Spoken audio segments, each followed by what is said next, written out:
High. তো আজ আমি ভিডিওটা বানাতে শুরু করলাম। নতুন বছরের প্রথম ভিডিও বলবো না, দ্বিতীয় ভিডিও। কারণ 1 জানুয়ারি আমার একটা ভিডিও আপলোড আমি করেছি যে কী ভাবে ছোটো বাচ্চাদের শীতকালে রক্ষণাবেক্ষণ করা যায়। আর এই ভিডিওটা আসলে বানাবার আমার সেরকম ইচ্ছা ছিল না, কিন্তু আমাকে দুজন ভিউয়ার্স আমাকে একটু প্রশ্ন করেছিলেন। একজন প্রশ্ন করেছিলেন যে 1.5 মাস 2 মাসের বাচ্চা হচ্ছে আর মারা যাচ্ছে, আর একজন প্রশ্ন করেছিলেন যে কীভাবে শীতকালের দিনে ছাগলের বাচ্চার সঠিক রক্ষণাবেক্ষণ করা যায়। তাই ওই ভিডিওটা আমি বানালাম। তো আজকে আর সে ধরনের কিছু, এইখানে এমন খালগুলো সব করে রেখেছে না, পাটা পড়ে গেছিলো খালে। তো যাই হোক, ওই দুজনের ভিউয়ার্সের কথা মতোই আমি ওই ভিডিওটা বানিয়েছিলাম। তো আজকে এই ভিডিওটা আমি বানাচ্ছি, এই ভিডিওটা আমি আপলোড করব জানুয়ারির 4 তারিখ। সেরকম কোনো ইনফরমেটিভ ভিডিও এটা বানাচ্ছি না, এটা কেবল নর্মাল ছাগলগুলো দেখাচ্ছি আমি যেখানে ছাগল চড়াতে এসেছি। তো তাই চলো ছাগলগুলোই দেখো তোমরা, আমার ছাগলগুলো কেমন আছে, শীতকালে কীরকমভাবে চড়ছে, কোন জায়গায় চড়ছে, সেই সব কিছুই আমি আজকে দেখাচ্ছি।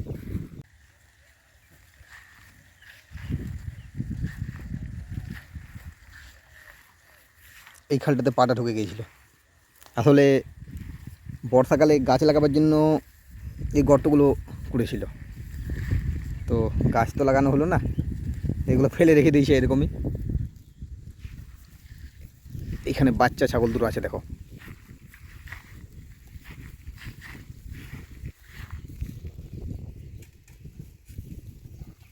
শীতের বাচ্চা, ওই 1.5 মাস এরকমই বয়স হবে আমারও। আমার পুরনো ভিডিওগুলো দেখলে বুঝতে পারবে কোন সময় ছাগলের বাচ্চা হয়েছিল।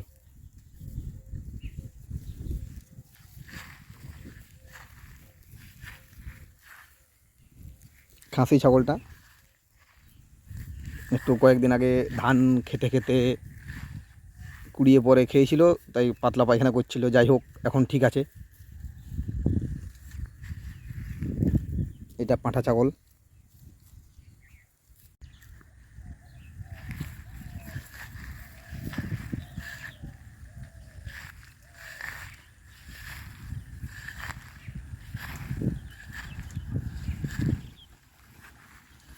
হাওয়াটার শব্দ তোমরা পাচ্ছ? নতুন বছরে কিন্তু একবারে জাকিয়ে শীত পড়তে শুরু করেছে। এতদিন সেরকম ঠান্ডা অনুভব হচ্ছিল না, কিন্তু এবারে মনে হচ্ছে যে না, সত্যিই এটা শীতকাল। যখন চান করতে যাচ্ছি তখন বুঝতে পারছি যে কী অবস্থা। হ্যাঁ, তবে রোদের তেজও সেরকম আছে।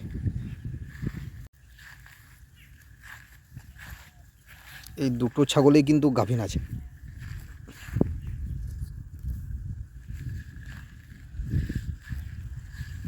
মোটামুটি মাঘ মাস এরকম সময়ে বাচ্চাটা হবে দুটো ছাগলেরই।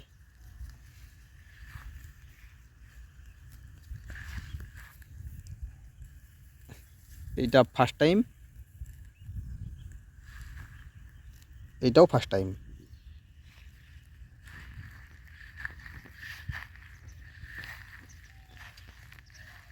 এইটাও গাভীন আছে, এটাও ওইরকম সময়েই বাচ্চা হবে। তবে এই ছাগলটাকে সেভাবে বোঝা যায় না যে কখন কি বাচ্চা হবে না হবে,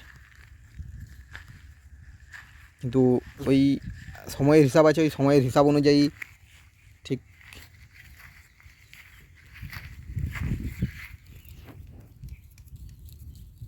দুটো বাচ্চা ছাগল একই বয়সেরই, তবে কোনোটা একটু ছোটো, কোনো একটু বড়।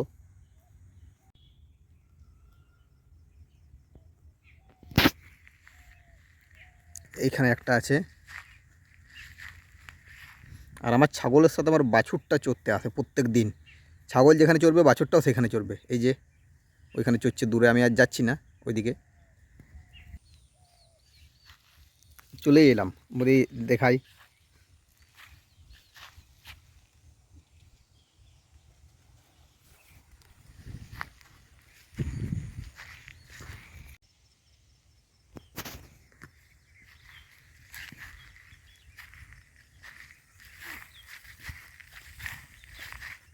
এই যে গাছগুলো।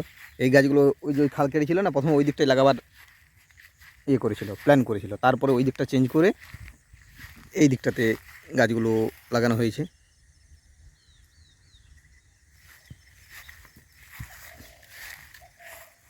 সোনাঝুরি গাছ সব, চারদিকে নেট দিয়ে ঘিরে রেখেছে যাতে ছাগল গরু ঢুকতে না পারে। অবশ্য আর একটা বছর এরকম রেখে দিলে গাছগুলো সব বড় হয়ে যাবে।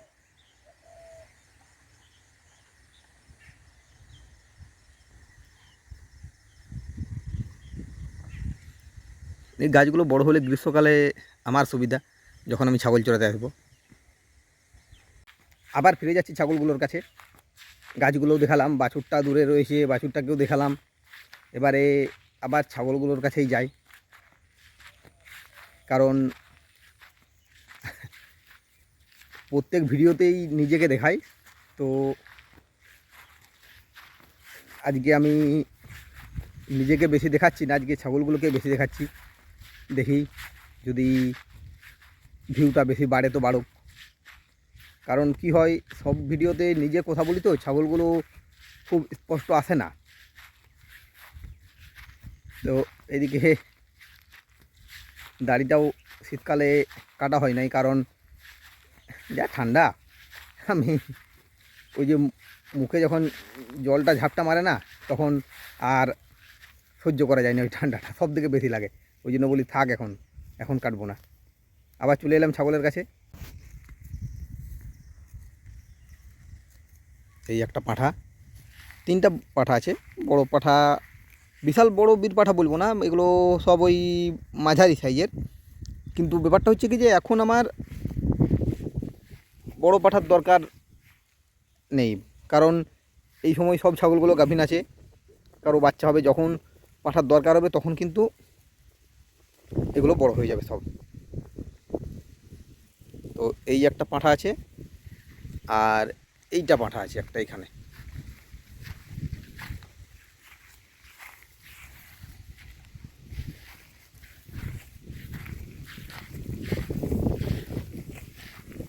এইটা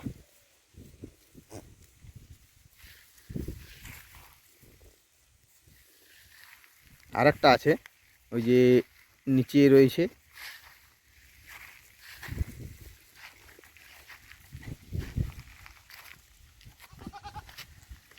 এই যে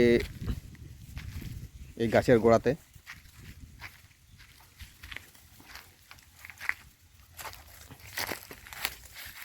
এইটা, এই 3টা পাঁঠা আর একটা খাসি আছে। খাসিটা দেখাই।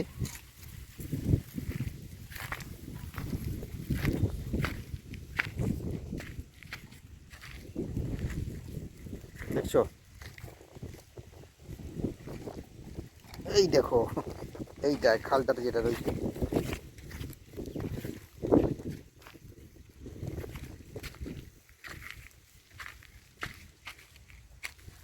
খালটাতে ঢুকে আছে বলে মনে হচ্ছে যে খুব ছোট, কিন্তু না, ছোট না, মোটামুটি 10 কেজি মাংস হবেই, আরামে 10 কেজি মাংস হবে হাসতে খেলতে।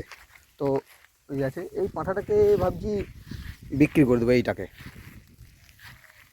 এটাকে আর রাখবো না,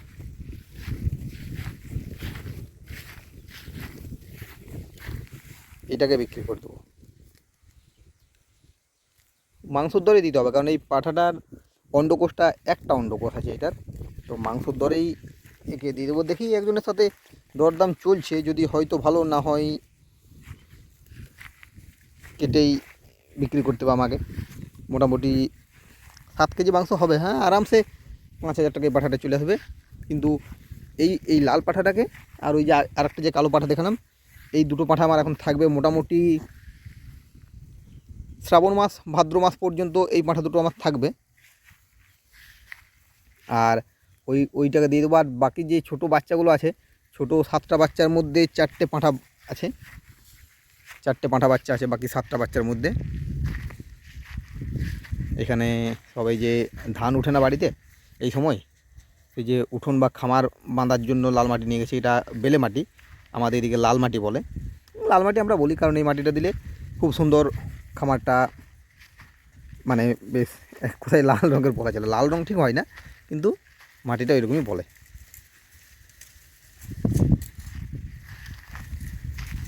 হ্যাঁ, তো যেটা আবার বলছিলাম যে পাঁচটা এই চারটে পাঠা আছে বাচ্চাগুলোর মধ্যে, 7টা বাচ্চার মধ্যে 4টে হচ্ছে পাঁঠা, 3টে হচ্ছে পাটি। শব্দটা মানে পাঠাপাটি কেমন যেন খারাপ শব্দ দেখুন এমন মনে হচ্ছে, কিন্তু আমরা গ্রামের ভাষায় এগুলোই বলি। মেল ছাগলটাকে বলি পাঁঠা ছাগল আর ফিমেল ছাগলটাকে বলি পাঁঠি ছাগল। পাঁঠা ছাগলটা যদিও অনেক জায়গাতে রেওয়াজটা আছে, কারণ এখন প্রচুর পাঠা বলি হয়তো অনেক জায়গাতে, তো এটা রেওয়াজটা আছে। কিন্তু যেটা ফিমেল ছাগলটা ওটাকে পাটি ছাগল বলতে কেমন যেন ভাষাটা যেন একটু খারাপ খারাপ শোনায়, কিন্তু যেহেতু গ্রামে থাকি এই শব্দটাই মুখ দিয়ে বেশি চলে আসে, তাই মানে সবসময় হয়তো জিনিসটাকে চেঞ্জ করতেও পারি না। অভ্যাস যেটা বলে মানুষ অভ্যাসের দাস হয় না, সেইটাই আমার পক্ষেও সেম হয়ে আছে। তবে হ্যাঁ, একটা জিনিস কি যে এখন চারিদিক চোরার জায়গা প্রচুর। ধান তো উঠে গেছে মাঠে, সম্পূর্ণ ধান এখন ঘরে ঢুকে গেছে, কিন্তু এখন আমি ধান জমি দিকে নিয়ে যাই না, কারণটা কি চারিদিকে ধান অনেক ছড়িয়ে ছিটিয়ে আছে, ছিচ্ছাত্তর যেটাকে বলে। তো ওই কারণেই আমি এখন নিয়ে যেতে চাইছি না। এখন নিয়ে গেলে কিন্তু ছাগলগুলো ধানগুলোকে কুড়িয়ে কুড়িয়ে খাবে, তাই আমি এখন নিয়ে যেতে চাই না। তো নিয়ে যাব এই মাসটা শেষ হোক, এই পৌষ মাসটা শেষ হলে তারপরে নিয়ে যাব, কারণ এই দিকটাতে কেবল তখন রাখা যাবে না, কিন্তু ওই দিকগুলোতে নিয়ে যেতেই হবে। ওই দিকটায় নিয়ে না গেলে খুব সমস্যা হবে, তাই নিয়ে যেতেই হবে। তো এখন যতদিন এখানে থাকছি এইভাবেই থাকি। অনেক কিছুই বলে দিলাম, তবে যেহেতু ভিডিওটা কোনো ইনফরমেটিভ ভিডিও নয়, একটু বোরিং মনে হতে পারে তোমাদের, তবুও তোমাদের কাছে আমি আশা করব তোমরা আমার ভিডিওটা শেষ পর্যন্ত দেখবে, কারণ আমি আমার যে ভিডিওগুলো বানাই আমি তোমাদের জন্যই বানাই। তোমরা ভিডিও যেভাবে দেখছো, যেভাবে আমাকে সাপোর্ট করছো, সত্যিই মানে আমি নিজেকে ধন্য মনে করছি, কারণ তোমাদের এরকম সাপোর্ট, এরকম ভালোবাসা যে আমি পাবো এটা আমি কোনোদিনও ভাবিনি। একজন নতুন ইউটিউব ভিডিও ক্রিয়েটর, সে যখন তার ইউটিউব ভিডিও বানাতে শুরু করে প্রথম পর্যায়ে কিন্তু তার মধ্যে একটা কেমন যেন ভাব থাকে যে সত্যিই আমার ভিডিও লোকে দেখবে তো, মানে নিজেকে সেই সময় একদম এতটা যে এত মানুষ ভিডিও দেখবে, আমার সত্যিই দেখবে কি না, এই যে এই জিনিসটা কেউ তখনকার দিনে একবারের জন্যও কিন্তু কেউ ভাবতে পারেনি যখন শুরুটা করেছে। 2 বছর হয়ে যাবে আমার, এই ফেব্রুয়ারি মাসের 2 তারিখে এলে আমার 2 বছর চ্যানেল হয়ে যাবে। তার মধ্যে এত সাবস্ক্রাইবার, 2,500 সাবস্ক্রাইবার, চ্যানেল মনিটাইজ হয়ে যাওয়া, যদিও না মনিটাইজ হয়ে গেলেও টাকা এখনও সেরকমভাবে কিন্তু আসতে শুরু করেনি, টাকা আসার জন্য অনেক সময় লাগবে। কারণ একজন নতুন ইউটিউবার ইউটিউব থেকে টাকা রোজগার করতে গেলে তাকে প্রচুর পরিশ্রম দিতে হয়, প্রচুর সময় দিতে হয়, আর অপেক্ষা করতে হয়। আমারও আমি পরিশ্রম করি, সময়টাও দিই, তবে হয়তো সেরকমভাবে এখনও সময় দিতে পারছি না বলে এখনও পর্যন্ত হয়তো সেভাবে আমার টাকা আসতে শুরু করেনি। যাই হোক, আশা করি এইভাবে যদি আমি নিজেকে কন্টিনিউ রেখে যেতে পারি, হয়তো ভবিষ্যতে কোনো দিন না কোনো দিন আসবে। তো সেটা সময়ের অপেক্ষা। এখন আমি এই ভিডিওটাকে মানে বানাতে যেভাবে বানাচ্ছি, মানে আমি এক কথায় এই ধরনের ভিডিও বানাতে আমি ভালোবাসি, তাই আমি ছাগল পালনের ভিডিওই বানাই। আশা করি তোমরা আমার ভিডিওগুলোকে শেষ পর্যন্ত দেখবে আর এইভাবেই আমাকে ভালোবাসা দেবে। আজকের মতো ভিডিওটা আমি এইখানেই শেষ করছি। যারা আমার চ্যানেলটিকে এখনও সাবস্ক্রাইব করোনি তারা আমার চ্যানেলটিকে অবশ্যই সাবস্ক্রাইব করবে, আর পাশে থাকা বেল আইকনটিকে অবশ্যই প্রেস করবে। আজকের মতো এই পর্যন্তই, ধন্যবাদ।